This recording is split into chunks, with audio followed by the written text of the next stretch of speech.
ज्ञान सरोवर में फिर से आप सबका एक बार स्वागत है और आज की कहानी भी बहुत ही प्रेरक है। तो चलिए मैं कहानी शुरू करती हूँ। समर्थ गुरु रामदास के शिष्य छत्रपति शिवाजी का अपने गुरु की मस्ती और आनंद को देखकर मन हुआ कि राज्य शासन और परेशान करने वाले दायित्वों से छुटकारा पा लिया जाए। इसलिए एक दिन जब समर्थ का आगमन हुआ तो शिवाजी ने उनसे कहा, गुरुदेव, मैं राज्य के इन झंझटों से परेशान हो गया हूँ।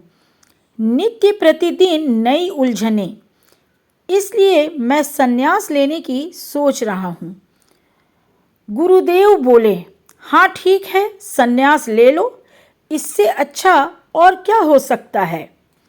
शिवाजी पुलकित हो उठे, बहुत खुश हो गए। बोले, आप ऐसा कोई व्यक्ति बताइए जिसे मैं राज्य सौंप सकूं। गुरुदेव बोले, मुझे राज्य दे दो और निश्चिंत होकर वन में चले जाओ। शिवाजी ने हाथ में जल लेकर राज्य दान का संकल्प कर लिया और वन को जाने लगे। उन्होंने दैनिक दिनचर्या के कुछ साधन साथ ले जाना चाहा तो समर्थ गुरु रामदास बोले, तुम राज्य दान कर चुके हो, तुम्हारा उन पर कोई अधिकार नहीं है।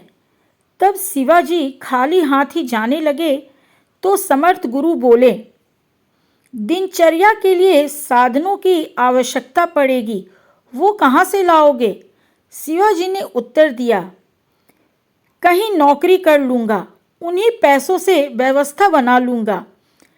समर्थ गुरुदेव ने हंसते हुए कहा, अच्छा तो तुम्हें नौकरी ही करनी है, तो राज्य तो तुम मुझे दे ही चुके हो, अब तुम मेरे सेवक बनकर इस राज्य का संचालन करो।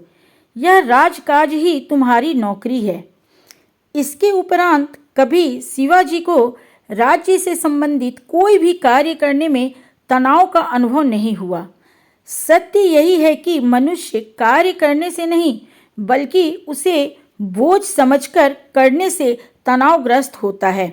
उसे अपना दायित्व मानकर करने से हमेशा ही मन तनाव मुक्त रहता है। इसलिए जीवन में कोई भी कार्य आनंद से कीजिए, उसे बोझ समझकर मत कीजिए, तभी जीवन सुगमता से चलेगा। तो आज की कहानी भी आपको ज़रूर अच्छी लगी होगी। तो फिर अपनी कहानी और अपनी बातें मैं यहीं पे समाप्त करती हूँ। अगली बार मैं फिर आऊँगी किसी नई लघु कथा के साथ। तब तक के लिए जय हिंद, जय भारत।